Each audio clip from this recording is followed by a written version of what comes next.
Okay, are you ready? My father Taylor? used to go home for a Do we nap have somebody coming on by video? Gina is debating on it, if we have a quorum or not. She, I think, is in the waiting room. Is Gina? She there? Oh, there she is. Yep, she's here. Hey, Gina. We'll call the meeting in order and I'll turn it over to Danielle. Or Taylor, or somebody.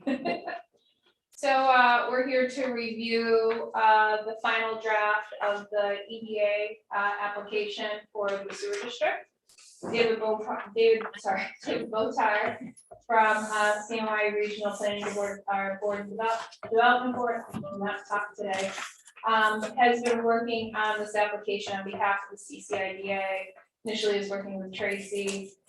We're here now to review the final draft of it. We're gonna put it up electronically. It's 54 pages long. But really, I hope the board has had a chance to review the final draft. You know, some of the things that I really kind of want to make sure we're looking at is the timeline, making sure that that is correct of what was initially proposed and that's still kind of on task, as well as the scope of work that is going to be completed in phase 2. Mark and I gave our input to David about this, but just want to make sure that that is correct as well from the board. And then the budget has had some adjustments to it. There are some increases from when the initial bid came in and what is the estimated bid now. And Mark can kind of speak on some of those increases as well.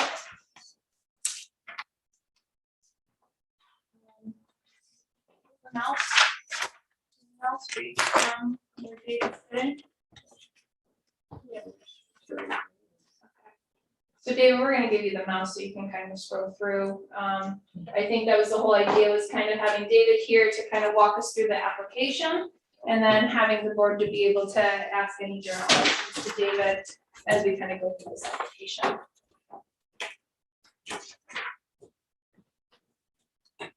Let me jump in. I don't know, David, if you want to give a brief introduction to the board. Do you know everybody?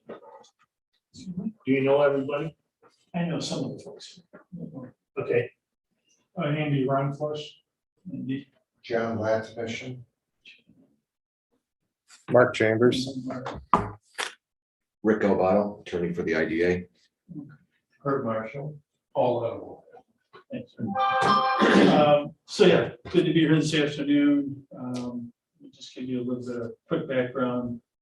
Regional Planning Board, a number of you know us, but we're a public planning agency, planning and development agency that our 5-member counties formed many, many years ago, back in 1966. So we're a public agency formed by our 5-member counties, so Cayuga County, Portland, Madison, Onondaga, and Oswego, 5 counties that we serve.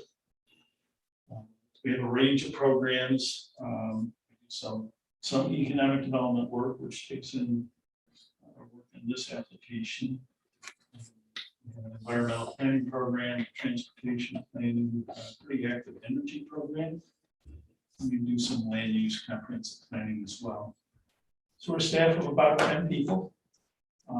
And our economic development program was set up years ago, in part at the federal level. So there's the Federal Economic Development Administration. We'll be talking about an application to them this afternoon, but EDA years ago set up this arrangements where they work with regional planning boards across the country. What they ask us to do is to identify potential projects for them to invest in, to make grants to. So we're sort of eyes and ears on the street level for EDA. In addition to identifying potential projects, sometimes we're asked to help prepare an application on behalf of, in this case, an IDA, would be a municipality. Occasionally, we can do it for a private development project that has a significant position in the community. So we will help prepare the application on behalf of the applicant. Sometimes we're actually the applicant ourselves, if that's necessary. And then once the application is filed, we'll we'll work with EDA to try to convince them that this project has great merit to the region, to the county, to the community, and try to provide background information for them so they can do their evaluation. Preparing grant applications is something we do routinely in the Regional Planning Board across all 6 of our program areas. Just the economic development, but we do it in other programs. Applications that go into state government, various state agencies, applications that go into federal agencies, primarily EDA, but we have done applications to the U.S. Department of Agriculture for some infrastructure. Federal Department of Energy, HUD.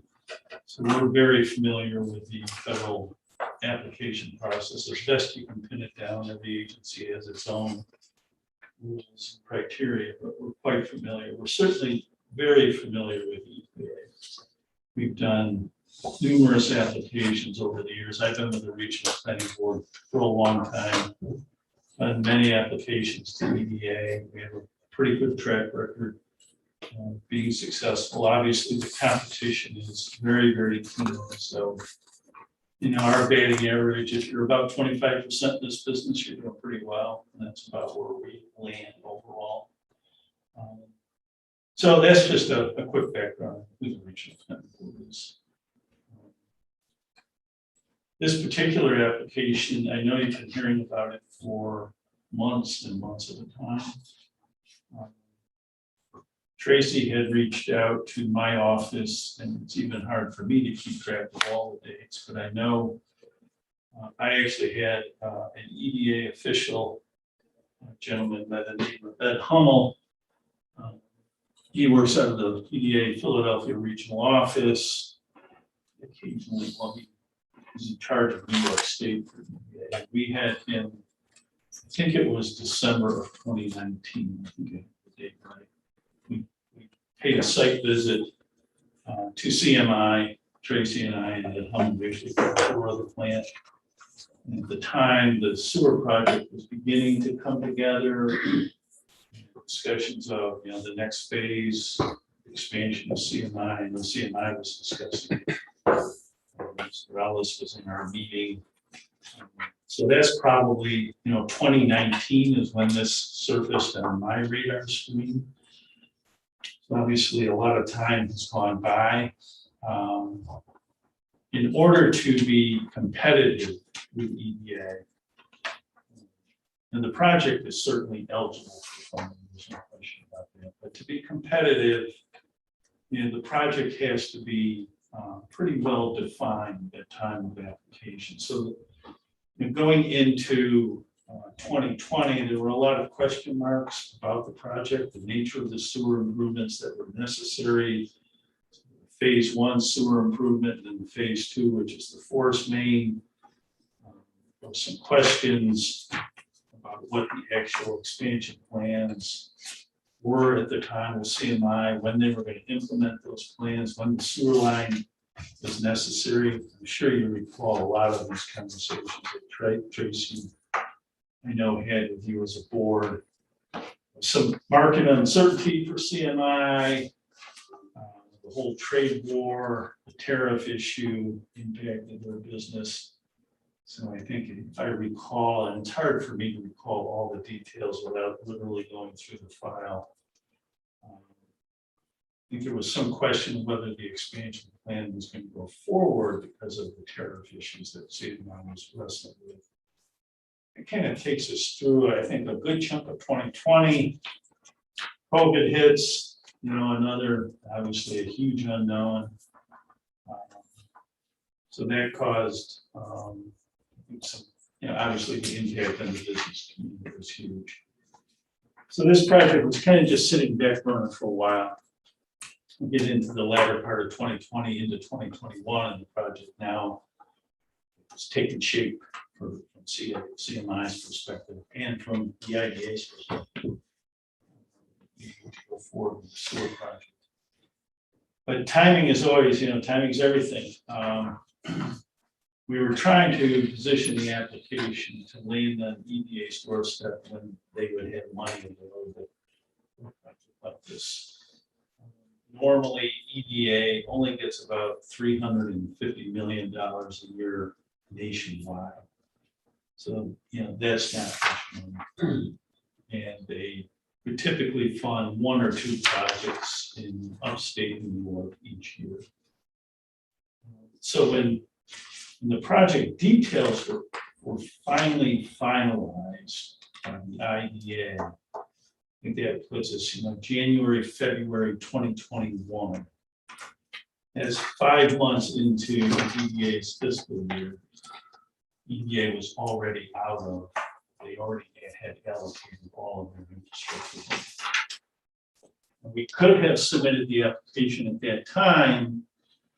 Tracy and I, had many conversations, and at the time there was a prospect that EDA was going to receive additional money from Congress. Congress was providing a lot of funding to various agencies, and they did get some additional money. That was, the congressional action was February, March of 2021, if I have the dates right. Funding was announced in July of 2021. So that funding was a major infusion of money to EDA. We got $3 billion. So $3 billion. And that's what we've been waiting for, is to time this application to go in.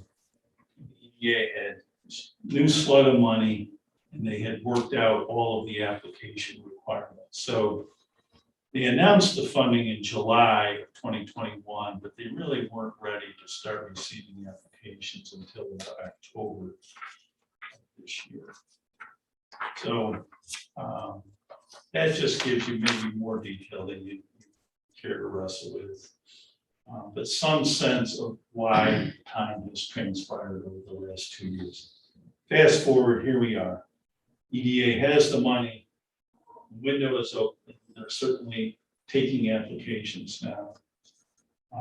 And we do have the application ready to submit, subject to your review and approval.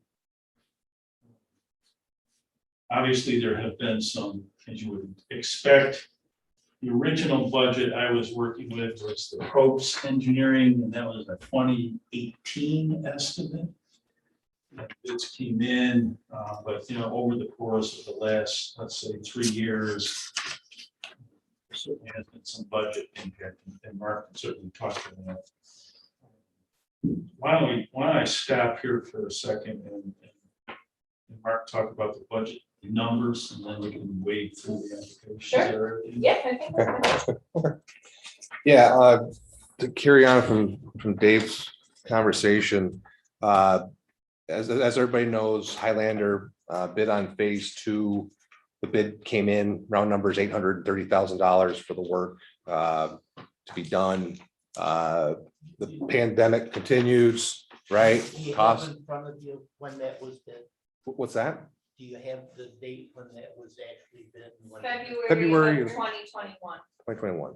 Yes. February. So the sheet that you have right in front If of you. I read my papers, I would know. No, this is kind of something that came in. I pulled just the numbers because Mark had created a new estimate. And the when did we accept the bid? So the 2021 original bid was the results. That is what Tracy had in the drive. It was kind of all the bids as the results, and it was, it said results February of 2021.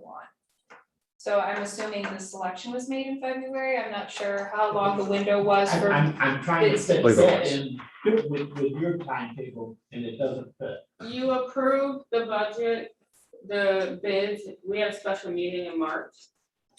We accepted the March bid in 9th. March. Yep, March 9th. Okay. Okay. Okay. I'm sorry that. No, I know that's good. That's good information. And then with the project, the $830,000 bid came in and all that, and it was awarded.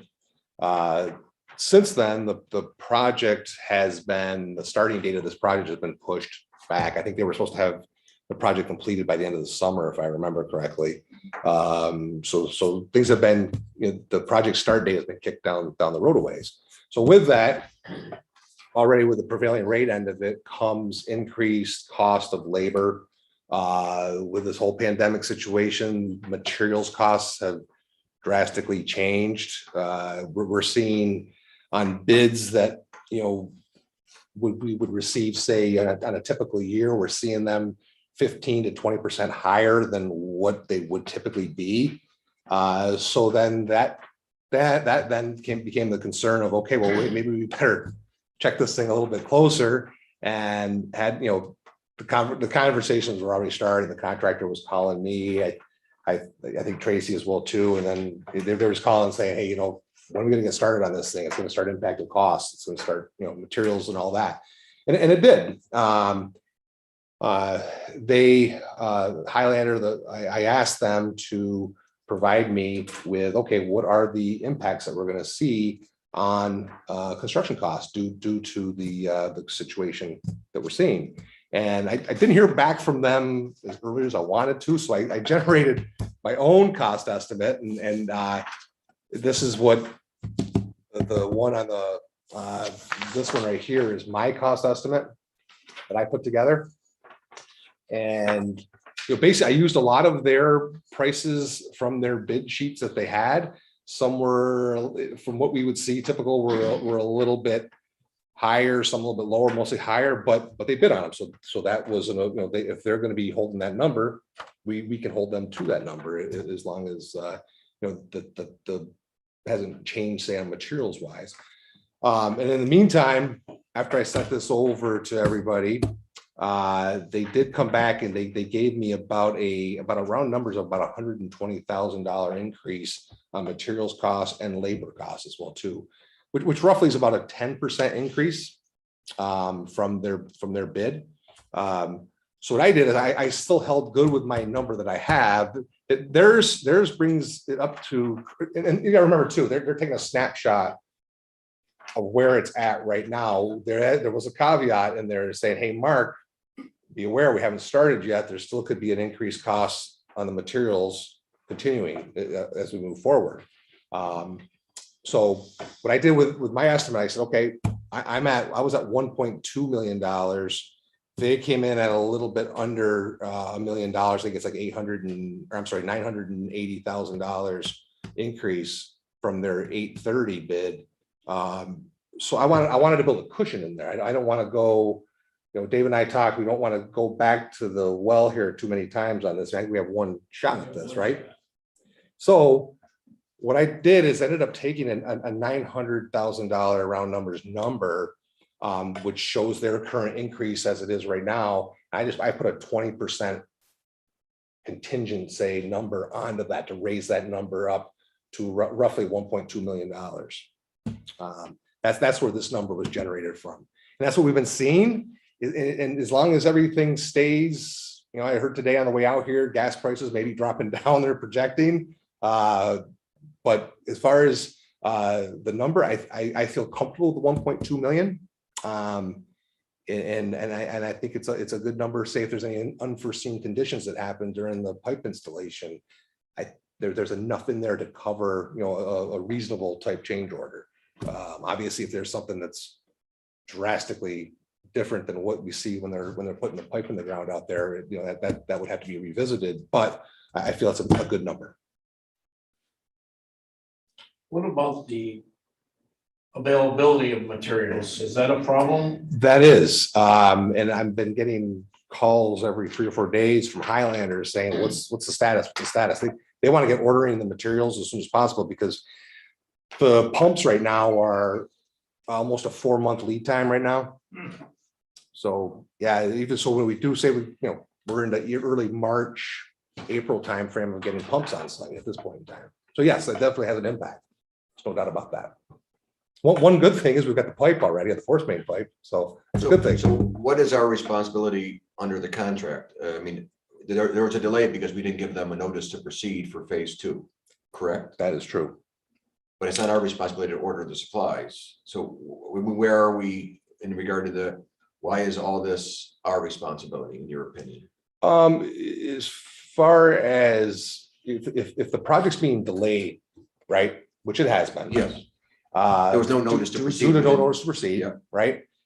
The contractor isn't going to go out and order these materials unless there's a sure thing that this project's gonna go and move forward. They are aware that funding is being applied for and all that for the project, so it's not a sure thing yet. So that's, once they get the green light from you guys, they will start ordering materials as soon as possible. Okay. But that wasn't the question. I mean, your question was, why is it all our responsibility, right? And what's the contract say while we're doing? As far as the contract end of it, the contractor has, I think it's 45 days as far as for when the bids were received to the Notice to proceed. notice to proceed. At that time frame would be, say, issued, the notice of award and all that would be taken into consideration, notice to proceed, be ready to go. The contractor basically holds their prices for that time and says that they're good for that amount of time. Yeah. Okay,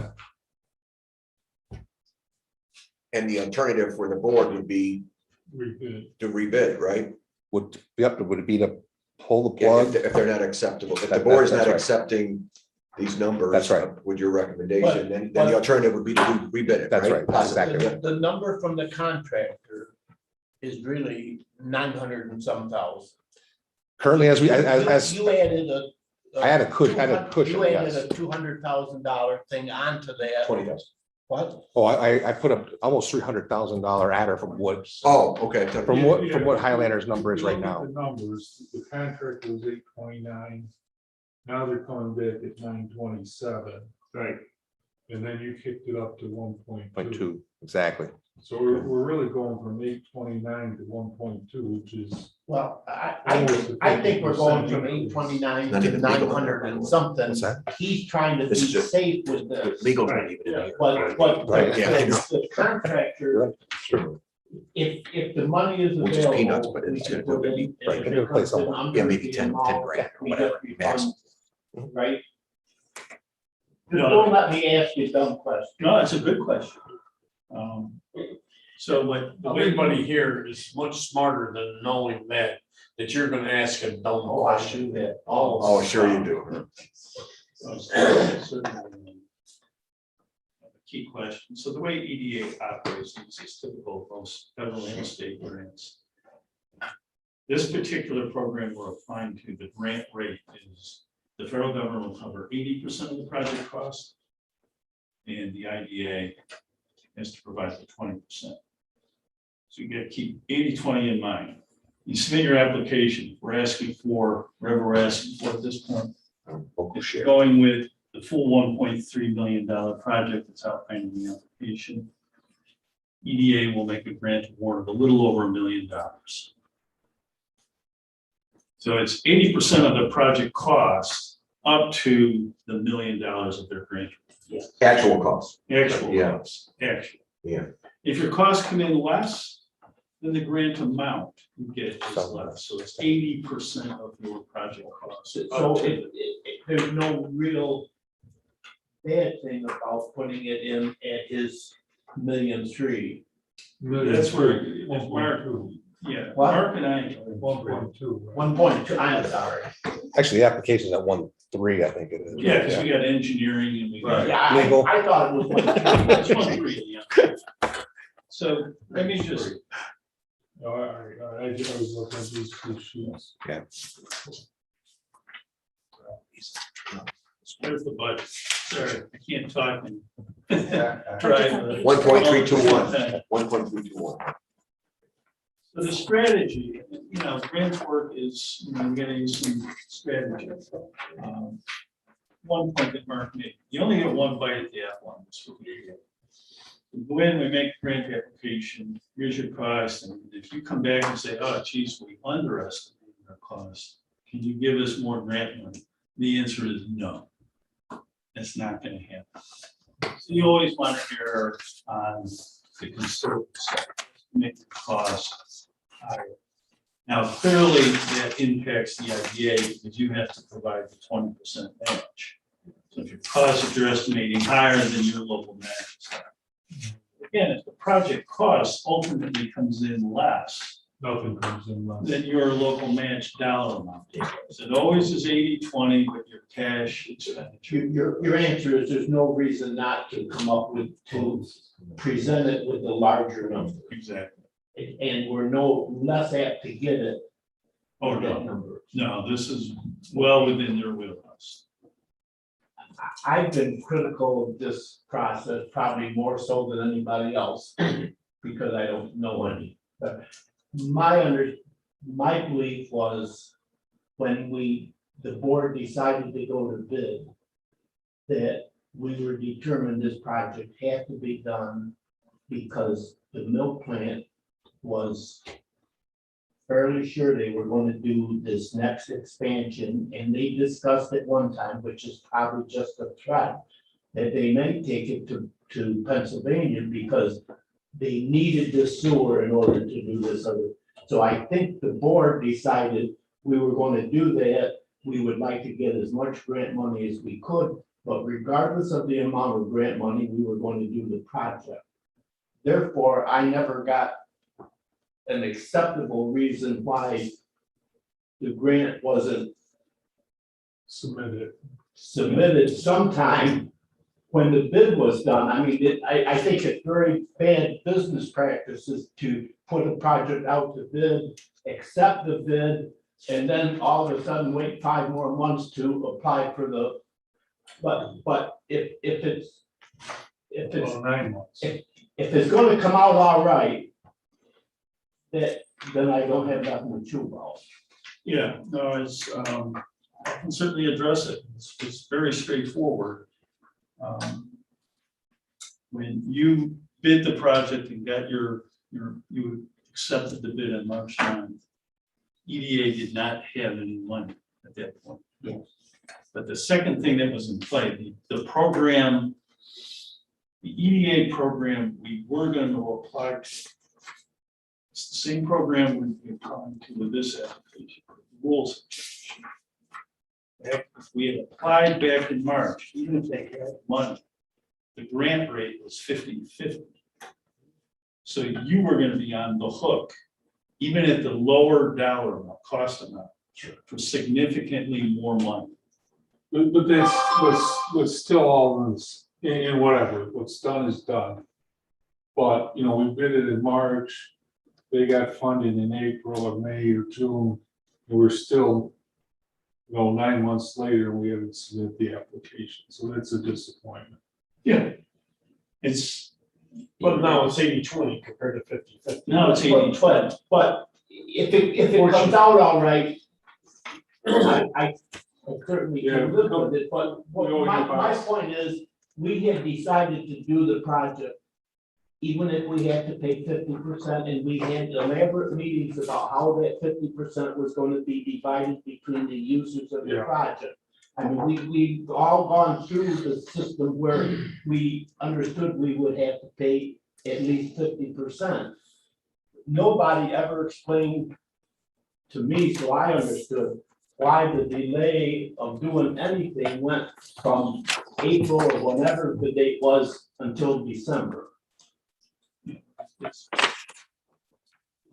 cover some of the same ground here, but in April, and I was certainly in conversation with Tracy at that point, your 50%, the way Tracy was explaining to me how you were going to come up with the funds to provide your local match.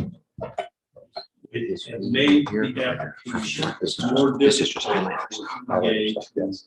I think put actually our fee in there. We were never told It was that. a rather complex, legal with account. in EDA's mind. No, this is not.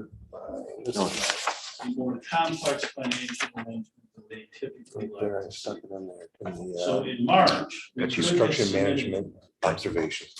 We knew EDA was, Congress had already passed the additional money. But yet knew we don't even EDA have what was we gonna paid the get engineer. significantly more. That's true. It's true, so That is true. it goes back to what you And said. the grant rate was Your gonna 20% change from contingency is a good idea. 50-50 to 80-20. So we made a strategic decision.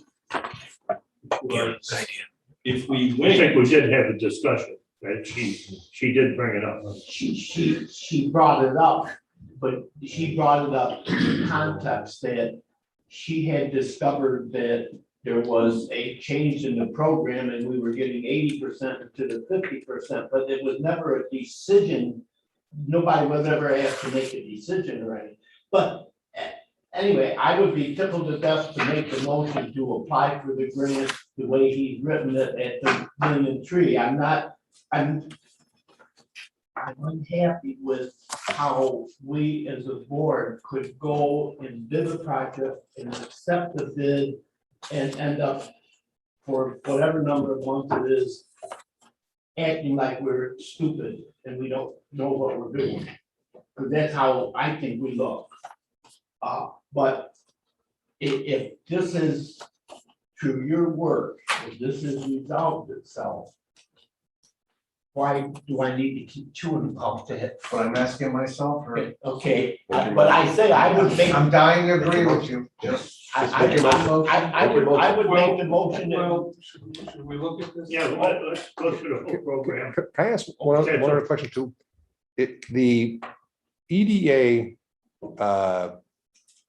requirements say if we do get the money from them, are there any additional, say, costs that would be transferred to that the contractor would be required to do that would make it more money as far as reporting, things like that, Reporting to them, to the EDA? not just to us, but to Right. EDI, Yeah, I'm just curious, Oh. because sometimes that does happen where Yeah. there's additional there are additional paperwork, requirements, say, for that, and I don't know if it may, like prevailing wage or so something. that was in the original. Yeah, that's in our- contract, but I just wonder if there's anything else that would add cost to it. no, nothing substantive. Okay, It's like I women-owned did not business see type the stuff. bid document.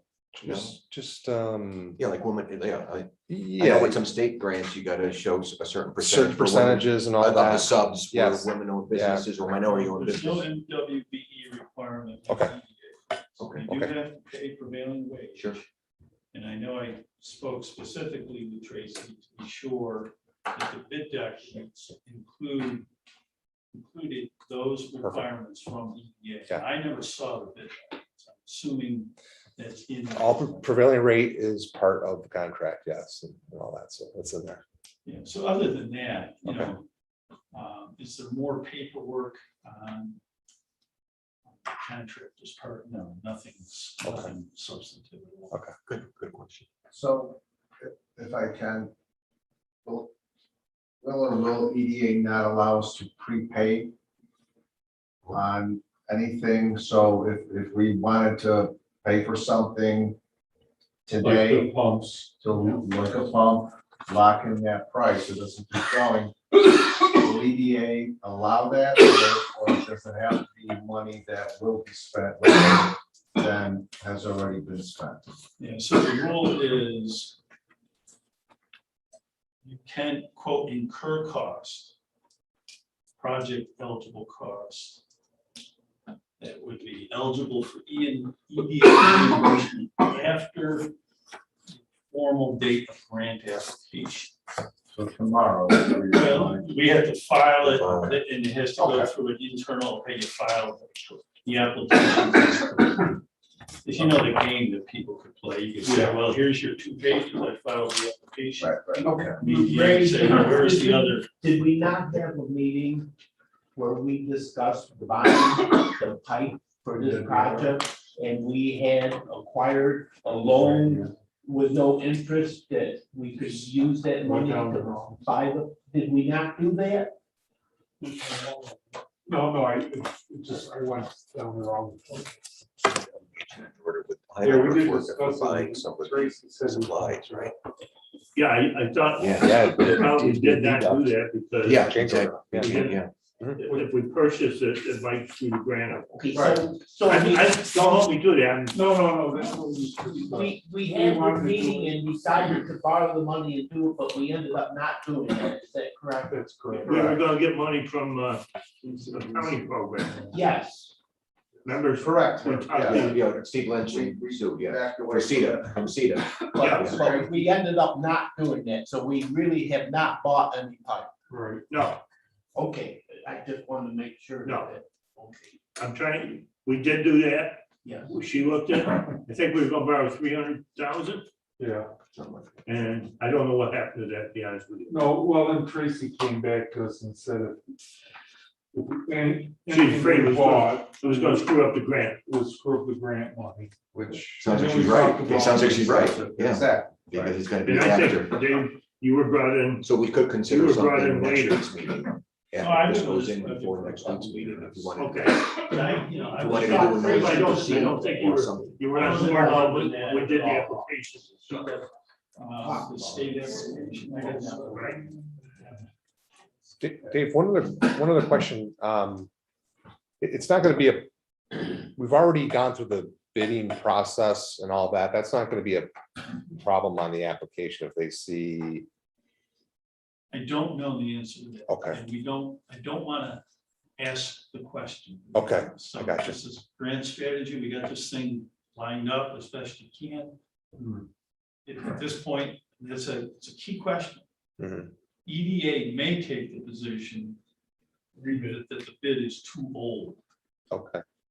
And you should. and that- Well, I really don't wanna go out to a bid again. Well, I don't either. I think you got a good price. I'd like to stick with it. If you Yeah. can. But it might be just a I know revised that memorandum of understanding with you and Highlander EDA are to going submit, with, you know, if it comes up. Right. Yes. Can That'll we be do that? EDA's determination. I know, Can but we you're the one that resubmit work the with revised them to MOU determine, with the and you application? would try to have that You gotta acceptable. listen to his rep. And if it's You not, gotta listen to what his then you have recommends. no alternative but to. Right. It just scared me because we need up a lot of time. Yeah. But that's gonna, Sir, if that comes up, could the IDA and the contractor have a very short memorandum of understanding agreeing to the revised, reaffirming the bid application, the bid acceptance with revised numbers? That's the route we would go. What we're trying to. what Yeah, we're I'm trying Trying to to- avoid that though, yeah. Again, I can make it as clean as I can. We're trying to go in with a clean application with no issues. We want them to say, okay, you get your grant award. At that point, we'll say, okay, by the way. Yeah. but you are ready to turn this in tomorrow if we approve it. Yes. That's why I'm trying It's to make the ready. motion. We I'm trying to can still, second it, we her. can still discuss it. Well, let's finish looking at it before we agree to it. Yeah, We don't need, but We didn't- I'll make the motion that we accept it, and he's I gonna will second it, second it. and then Ray is gonna have us discuss it as long as we want to discuss it. Exactly. So the motion is to approve and authorize the grant application to be submitted to EDA. Yes, Yeah, okay. at the revised numbers that we've been given. Now we're open for discussion. That's been made and seconded, and we're open for discussion. All right, so let's review the rest. Okay, yeah, I'll just skim through unless there's sections you want to spend more time on, but, you know, just as you can see what was emailed out to you, and this is a 50, 60 page. A lot of it's, you know, boilerplate, but the key thing, you know, who's the applicant, it's the IDA is the applicant. I think The just, budget amount, which is really quick. just right here, on David, the proposed project timeline is April 1st, 2022 to end of March 31st to 2023. And that's what I really want to make sure you're okay with that timeline. Well, Gonna have to. I think we have to be, Okay. but I keep Unless we asking, can get somebody to do it, give us money quicker, that's what we. yeah, but we haven't discussed, we did before this meeting, the timeline for the grant application being approved. I understand that's from 60 to 90 days. Correct. Best guess. There's So there's no regulation that Still puts requires us at them. 120. Actually, we're more than 150 days, correct?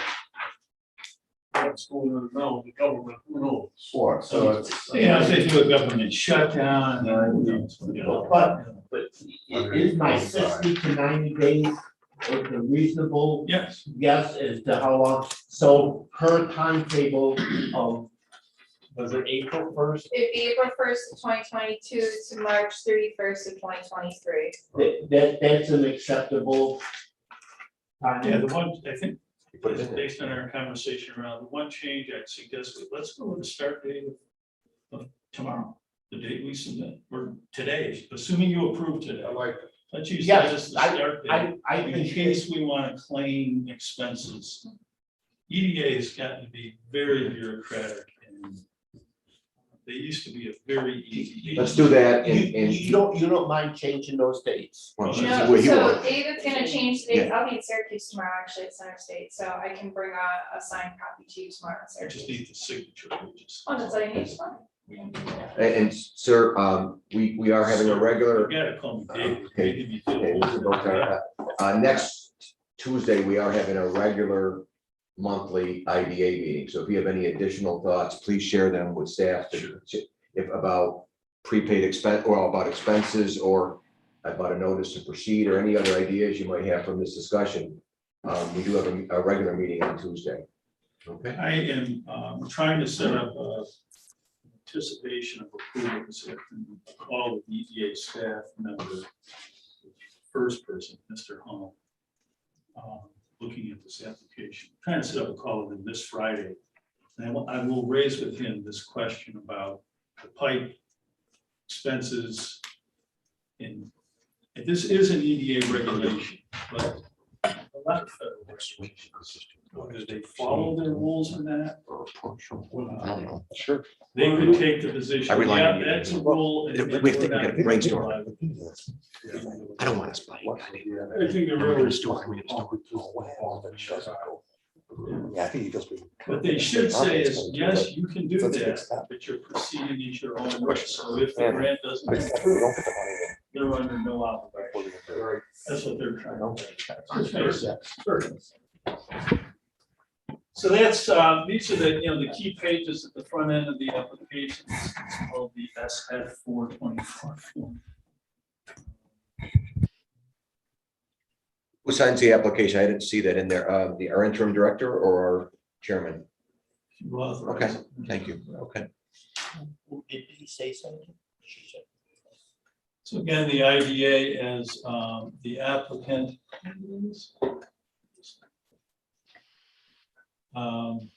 Then you get into some narrative. This is the stuff, I spend a lot of my time, in any grant application. You don't have a lot of space, but you got to make sure you hit all the right things with your narrative. It's a nice history, I thought. I think we captured it. So, describing the region, Population. and describing the county. And then Danny gave me some very good information at the end of this, describing, the region and the county that really tied in the agriculture community and CMI and Grover. So I think we've captured, who the applicant is or who the region is. The scope of work, I always laugh when I work on these applications because I think their order that they ask the questions is always out of order. So, okay, who's the region, what's your scope of work? Then they ask you to talk about what the needs are. But this is the key section really for you to really focus on. So EDA wants to know, what's the scope of work that you're going to fund with their money. That's very straightforward stuff. So what I had to struggle with is part of the application that's not in the 54 pages that we emailed out to, but the probes engineering report. So EDA requires an engineering report to be part of the application. The engineering report we had was prepared by probes, and they talked about both sewer projects as if they were all going to be done at the same time. And I wanted to be sure we were clear in explaining, because EDA will look at your engineering report and they're going to say, well, is the sewer work done or isn't it done? And that's what we were wrestling with in this project description. So in the description, we laid out the general elements of the project, how it would generate significantly more sewer capacity. And then try to state, if we can get EDA to actually read it, phase one is done. And what we're looking for is for phase 2 funding for the sewer force main. We bid them separately. When the bids came in, the committee chose to accept the same bidder for both projects, because even though that bidder was more expensive for the first project, he was enough less on the second one, so his total fee was less. But we did both projects at the same time, and when we had the discussion, we accepted both projects to be done by one contract. Does that make any sense? Well, the things you learn. I thought, it was this is no problem.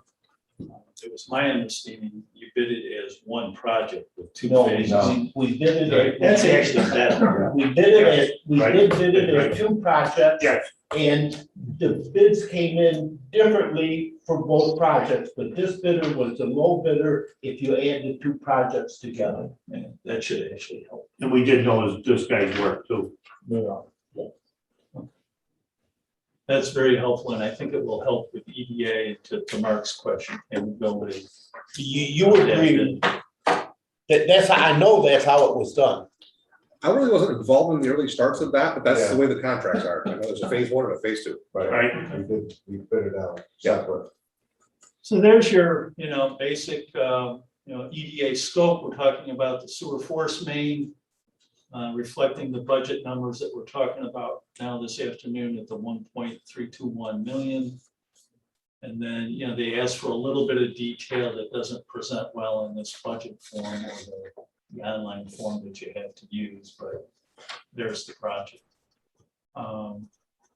So that's a key element of the application. Obviously. I mean, that's really where EDA goes.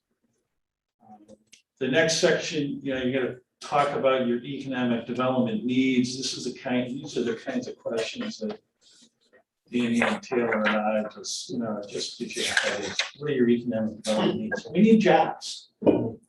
Somehow you got to create several paragraphs explaining what the economic development need is. But we're talking about EDA likes to think regionally, meaning multi-county, because they understand economies operate on a regional basis. So that's why I always start out my applications, talk about the region's economy, and then how the region was impacted by COVID.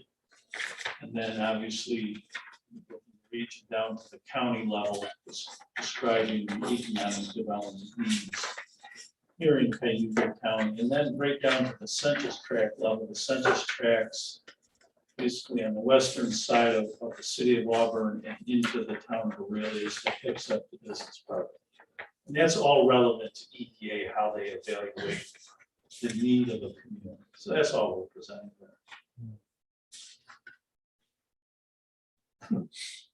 And then we wrap up. Based on these needs, we need your money to do this sewer project. It's that simple. Applicant capability, that's not an issue here, but just, so we can appreciate EDA. Sometimes they have applicants who apply who maybe have a part-time town clerk who's never managed a project of this scale, and that can be a problem. In this case, you have a well-resourced organization through CCIDA. IDA has years of experience, and then you have other staff resources you can draw on through the county planning department, in my office here at the regional planning board. So EDA should come to the conclusion that the applicant has the ability to manage this grant. That's what they're concerned about. Who are your other partners? That's what I was just alluding to. Obviously, the county legislature, CCIDA, county planning, regional planning, and sewer and water authority are key partners that will be involved. What's the impact of the project? Is the project consistent with EDA's priorities? And one of EDA's priorities is support manufacturing in the country. So clearly it addresses that. So we're able to address EDA priorities. Time schedule, here we're just, we're building in what I think is, more than enough time I didn't want, you don't want to suggest a shorter time frame and then have to go back for a grant amendment because the project's not done. If everything proceeds on the present course, this project should be done by the end of next year, I would think. Can I just ask, it says private bids will go out in April 2022. The bidding process, is that correct? That's general language. No, I'm saying the date, should that be not, I mean, we've already done the bidding. Yeah, that's where I'll probably delete that Okay, so sentence. Good catch. strategic omission. Okay. Yeah, strategic omission. It's not, I don't have to address when the bidding process is. Yeah, and then, That's a good point. Stick with construction.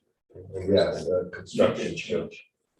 Are they going to be more concerned about the new price compared to the bid price if we use his $1,300,000 rather than the $980,000? That's what we're gonna have to find out from you. I don't know.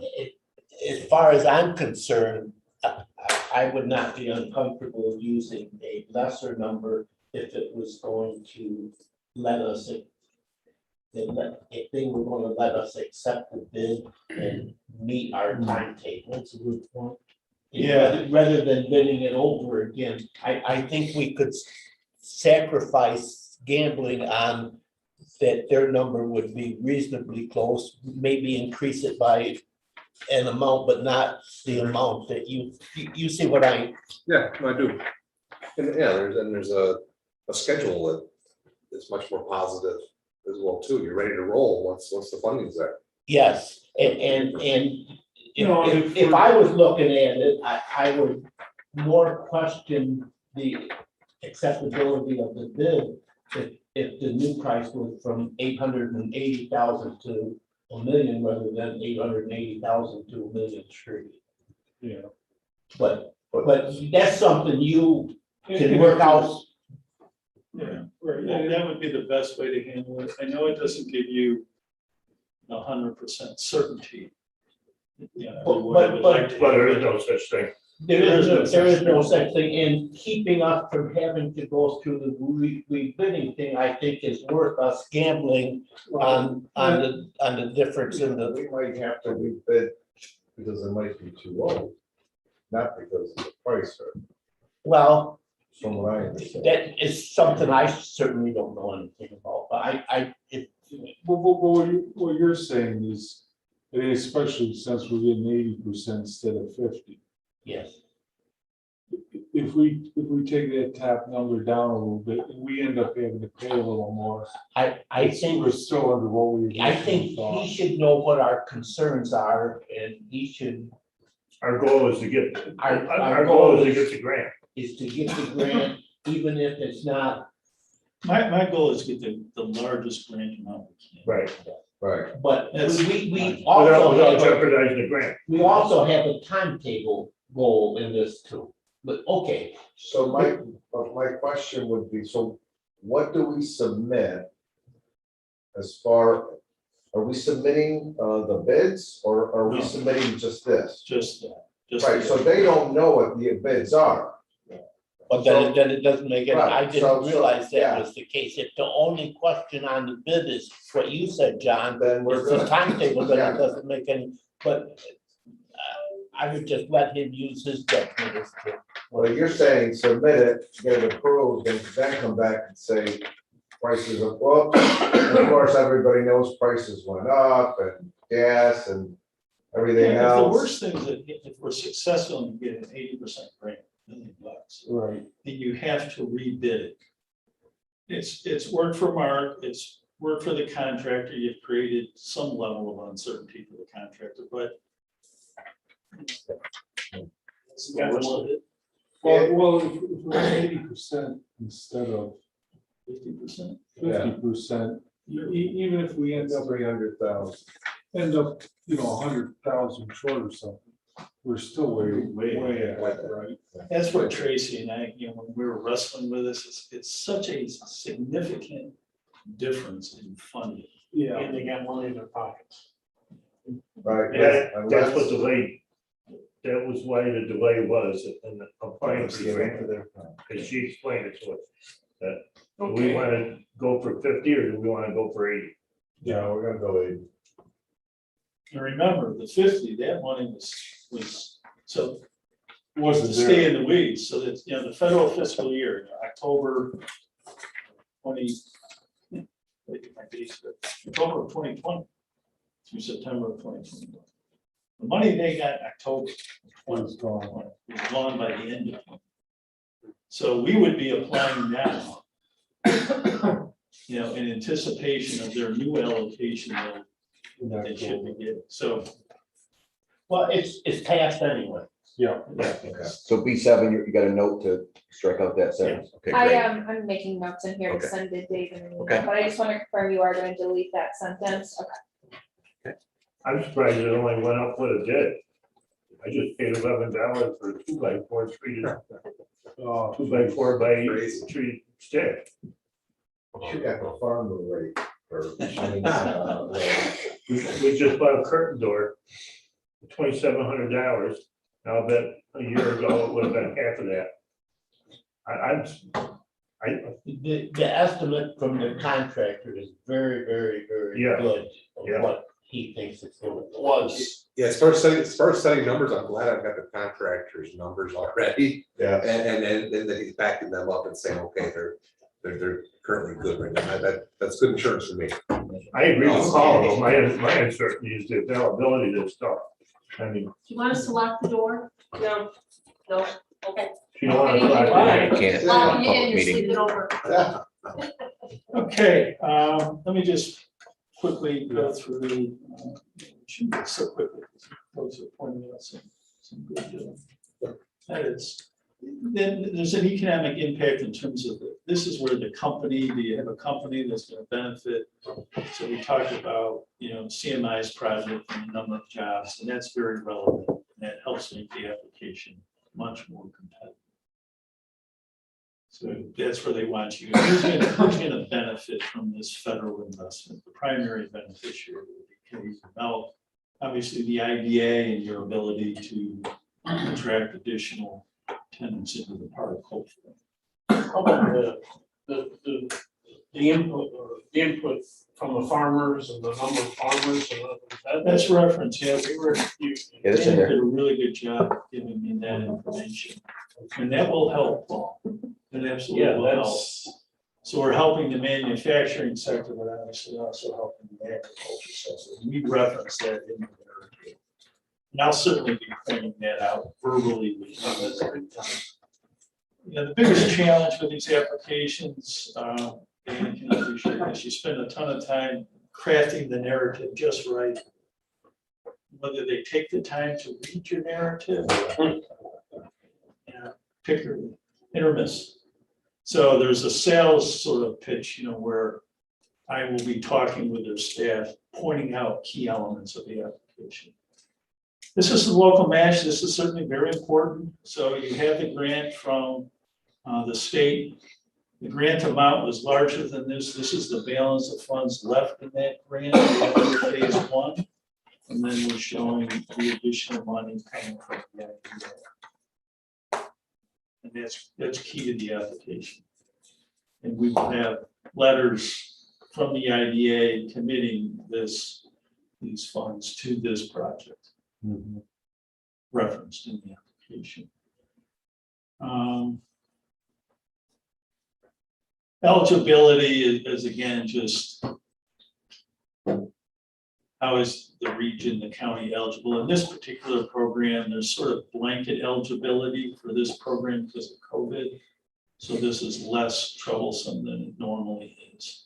So that's why we're saying the special need is the nation's impact of COVID on the nation.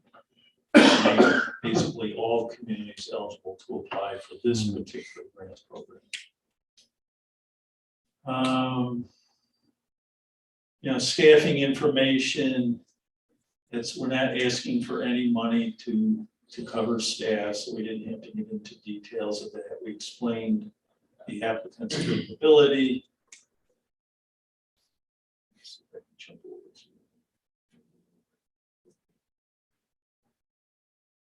too quick. This is just the rules and the application guidelines. These are the questions we had to answer. That's what's showing up here.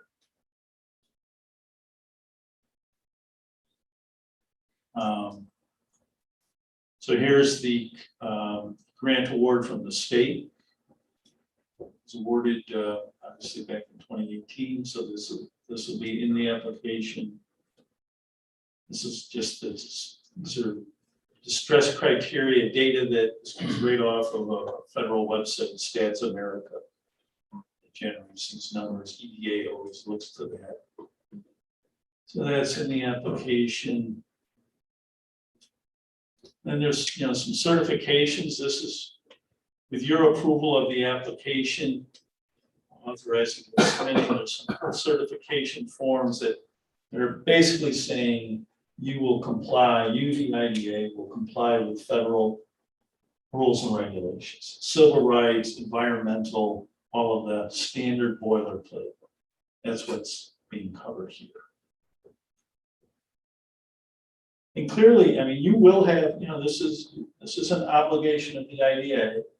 So you will have to, be sure that your contract documents with the contractor requires the contractor to comply. The key item there is paying prevailing wage rates.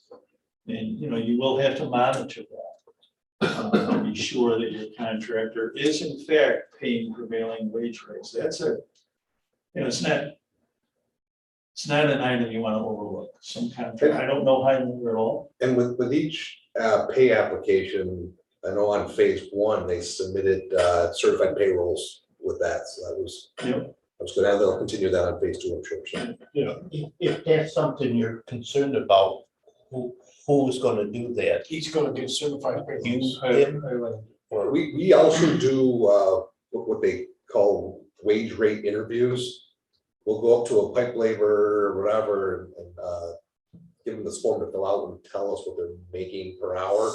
And we just check that to what's on the New York State. So you're the person who will certify that they're meeting these regular, okay. Yes. I just want to make sure we know who it was that was gonna do it.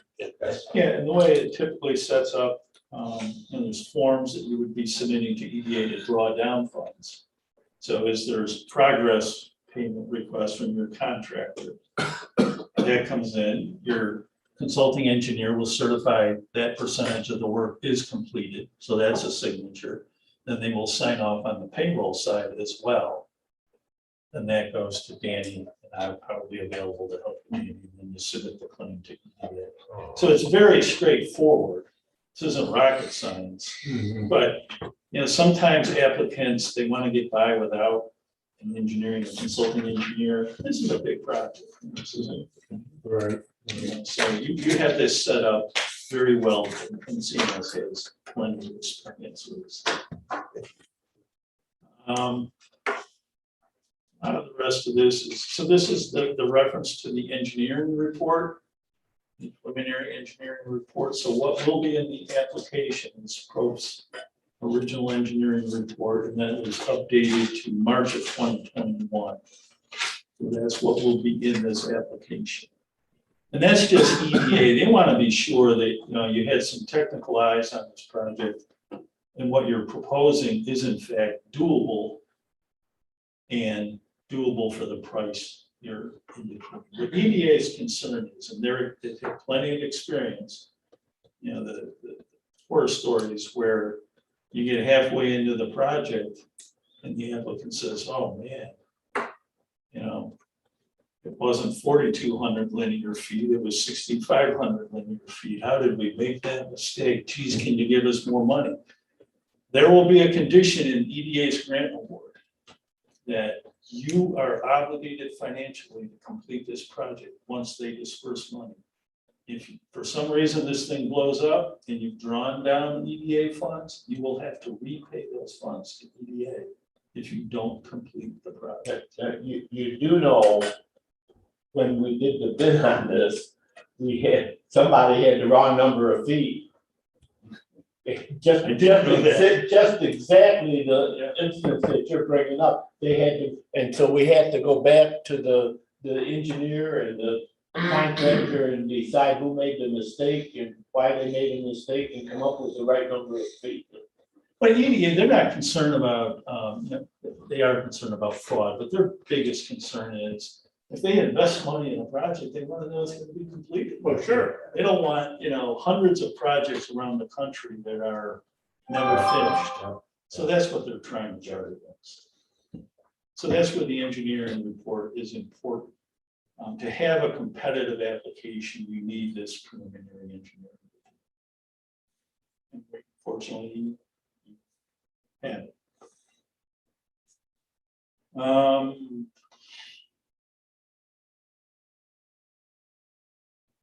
There's a detailed engineering piece of the application. All the environmentals. They want to know about the permits that are, the building permits, so we have that information. Now, D4, if I may, we are gonna be getting easement agreements Okay. from the landowners. Going out the gravel drive, right? Gravel road. And this is, I only can go on the information given to me, so I thought that was owned by the IDA. That gravel road where the sewer force main is going. I thought it was going on IDA property. Yes, Well, but some of it may be on property of the milk plant. Shouldn't be for the force main. No, the force main is all, the force main is IDA. all on our property. okay. And we had talked about at multiple meetings that before there's any hookups, which I guess is when phase 2 was done, then we're gonna have agreements with the landowners that are hooking up to the new sewer facilities. Regarding the payment structure, it's kind of laid out by Doug Selby. But that's after the project's done. Well, no, before it's done, before they hook up, yeah. Well, But- correct. but We don't want to get in arguments when they get bills from But, us. but Yeah, that was bills. when they were gonna pay somewhat over 50%. But we still gotta do it. Yeah, but Because we need a buy-in from them that, with the structure that I think, Doug. So, okay, thank you. So for phase 2, I think you're correct. Right, you try to stay as. Yeah, let's not tell him something he doesn't want to hear. All right, sounds good. What EDA is looking for here is, they want to know where you're putting the sewer line. Either you own the land or you have an easement to put it there. Right, Okay, gotcha. Thank you. That gets to project feasibility. right. We're gonna give you all this money and now you're gonna tell us you don't own the land or you can't get an easement? You own the land. Yes. Thank you. What else? What's that? Acres are gonna benefit, the whole park benefits.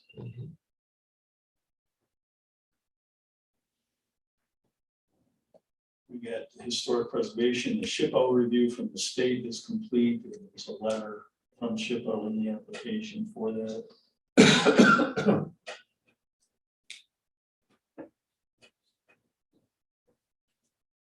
So this is the environmental review, I'm sorry.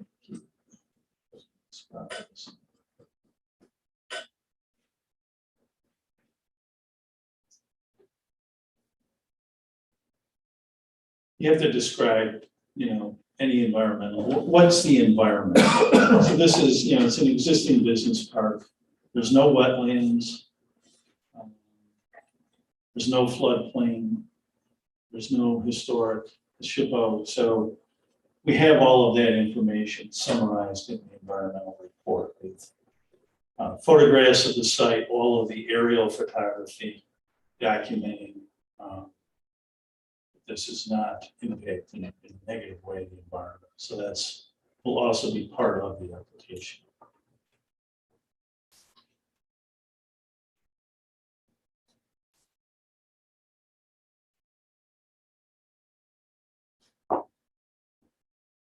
I'm sorry, what was the question about the business incubator?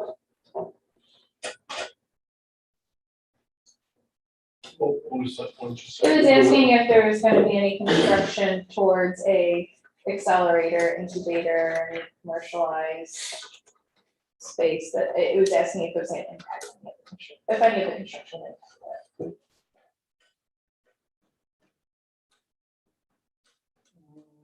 This is historic preservation letter. There's no relocation involved. And to relocate a business. These are the other, again, these are the assurance forms that Danny would sign. That you can comply again. There's various forms that have to be signed, complying with federal rules. Here's a breakdown of the budget in a little more detail. This is EDA's form. So this is how we got to the 1.3. So this takes Mark's numbers and adds some other costs. The 50,000 for administrative and legal, it really, should be administrative, legal, accounting, because EDA could require you at the completion of the project to have an audit completed. They normally don't. I've never had a project audited, but it's in their rules. So time that Danny spends on it, time that I spend on it, legal time from your legal counsel.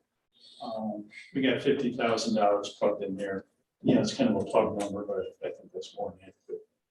The 103,000 for for engineering really comes directly out of the original Probst report. So that's phase 1 and phase 2 is what's showing there. But rather than try to break that out, I left it at 103. So when they look at the Probst report, they see 103, and they look at this budget, they see 103. Everything's consistent.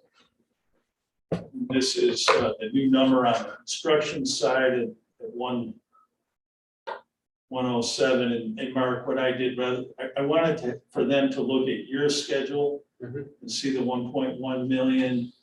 And then the contingency amount is a little less than what you built in. And it's because EDA only allows a 5% contingency in the budget.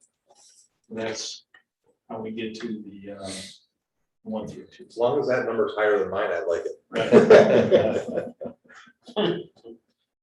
So these are important numbers. If they approve the grant amount, if they approve the grant, then these are the numbers you have to work with. You can try to move money around, but that requires their approval to do it within the total project cost. So these are meaningful numbers. And that's why, to your question earlier, right along our discussion this afternoon, I advise, if you have the financial resources in terms of the local match, go conservative, go a little higher with the numbers, so you have that flexibility. And I think that's a beneficiary form that CMI has already signed. They signed it. So this is where the beneficiary of the project also has to agree to comply with the rules and regulations. And I think that's pretty much the application. David, really quick on that last page, the beneficiary, do we need a signature from CMI? I have a signed form. Okay. Yeah. So there's your application. That plus the, what you have, what was emailed to you, plus the engineering report, plus the environmental narrative summarizing the environmental conditions. So that's the application. So what happens, assuming if you authorize this afternoon, Danny signs the forms, we will submit the application tomorrow. What happens, what happens then? So it goes to Mr. Hummel, he reviews it, makes sure it's complete. It will be complete. And he adds his thoughts about the project. He's familiar with this project. He's the guy who did the site visit 2 years ago. He's been waiting for this application. I'm very confident we will have his recommendation for approval. And it goes to what they call their investment review committee. And that's what things, this is the black box of EDA. So EDA has a regional office in Philly. 3 of their senior staff members review applications on a monthly basis. And I'm not in the room when that happens, nor is Mr. Hummel in the room when that happens. So the risk is, do they take the time to actually review all this paperwork we've given them so they're familiar with the application? If they do take the time, I think this will be very competitive. But anyways, they do a review and they make a recommendation to the regional director. So let's say application's in tomorrow. I would expect this to be in front of the investment review committee meeting whenever it happens in January. Then the regional director should be able to approve in February. When she approves, some paperwork goes to EDA's central office in Washington, DC, and they issue the formal grant award in March. That's what should happen. You're all been around long enough. That's the process. That's what should happen. But Is there any, I don't know, like indicators that you get that, hey, this is looking good and it's moving from one spot to the next? yes, Okay, maybe you're in there, I'm sorry. I anticipate, good question, Mark. I anticipate Mr. Hummel's recommendation for approval. His strong support is a big positive thing. Well, it used to carry the day. It doesn't any longer. This investment review committee used to defer to Mr. Hummel's recommendations. And about 5 years ago, they changed. They had some new personnel and they think they're smarter than anybody else. And so they, typically they do, well, the difference is Mr. Hummel, he may have 10 applications and he may like them all from the rest of it. So he recommends that. Investment review committee has to make the hard, do we like the project, but they also are looking at all the other projects. Does this one, how does this one compete with the other projects they're looking at that month or that quarter? That's where you just don't know, because I don't know what else they're looking at. This is a strong application. I know EDA applications. This is very strong, but there could be other strong applications as well. And keep in mind, they serve a 12-state area. So they're looking at a lot of applications. And I just can't tell you. Well, thank you very much. Thank you. That was very, very. We ready to vote? Do you have any other? What do you think the probability is? And this one? Careful. Yeah, that's always, Anything over 51% is good. I'm confident. I'm confident. Would you like to thank you both for coming? Yes. Yes. Thank you for all the time you put into this. Very good. We appreciate it. Tara will have a roll call vote, just make sure that we've covered all the bases. Mr. Lockwood, Yes. Mr. Marshall, Yes. Ms. Spino, Yes. Gina? Still, he's trying to. Yes. Hello? Gina, we can't hear you.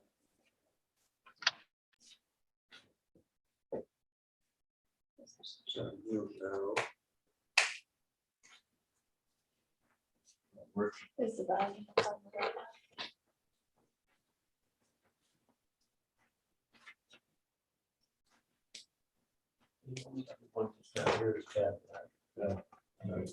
Gina, Hello? Yes. Hello? did we hear her for any reason? I just want to make sure our vote was recorded, Hello?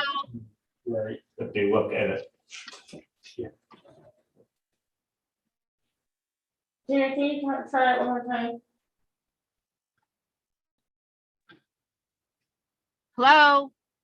I think she sent you a text. Put in the chat. Are you able to put it in the chat for us? Oh, she just got out. Hello? Hi, Gina. Yes, I'm driving in a snowstorm. I headed out. You, yes, I'm a yes. Okay. Okay, thank you. Be careful driving. All right, thank you, bye. Oh, Mr. Latnition, Yes.